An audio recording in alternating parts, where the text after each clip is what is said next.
Sluice gate সহ সেতু ভেঙে পড়ে আছে। পাশ দিয়ে পায়ে হেঁটে খাল পার হচ্ছেন বাসিন্দারা। অনেকে ঝুঁকি নিয়ে যানবাহন নিয়ে পাশেই নির্মিত কাঠের সেতু পার হচ্ছেন।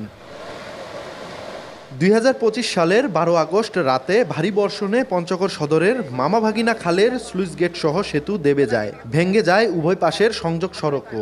এর ৬ মাস পার হলেও এখনও কোনো ব্যবস্থা নেননি সংশ্লিষ্ট কর্তৃপক্ষ।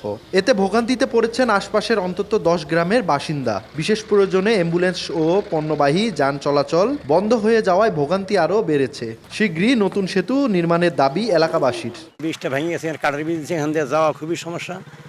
মাল তো নিয়ে যাওয়া যায় না, খালি ভ্যান কোনো রকম নেওয়া যায়, তারপরেও ব্রিজটা নর্মাল হয়ে গেছে। কিছুদিন আগে এই ব্রিজটা আবার ভেঙে গেছিল, আবার নতুন করে মেরামত করা হয়েছে। হসপিটালে যে কোনো একটা সমস্যা হইলে এখন ২-৪-৫ কিলো ঘুরে যাইতে হচ্ছে এবং আমাদের এই যে এই ব্রিজটা খুবই দরকার। ঠিকঠাকভাবে প্রতিষ্ঠানে উপস্থিত হইতে পারে না, বিশেষ করে বর্ষাকালে। সার নিয়ে যাব, গোবর সার, জ্বালানি সার, কামলা খাটাবো, যানবাহন নিয়ে যাব, ভ্যান নিয়ে যাইতে পারতেছি না। ব্রিজটা যদি দ্রুত বেগে হয় আমাদের খুবই ভালো হয়। এলজিইডি বলছে বিষয়টি ঊর্ধ্বতন মহলে জানানো হয়েছে।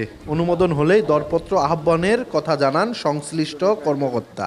প্রকল্প পরিচালক স্যার এসেছিলেন, সরেজমিনে পরিদর্শন করে গেছেন। আশা করতেছি যে দ্রুত অনুমোদন হলে দরপত্র আহ্বান করে নির্মাণ কাজ শুরু করব। এলজিইডির তথ্যমতে মামাভাগিনা খালের স্লুইস গেট সহ সেতুটি নির্মাণ করা হয় ২০০৪ সালে। সোহাগ হায়দার, সময় সংবাদ, পঞ্চগড়।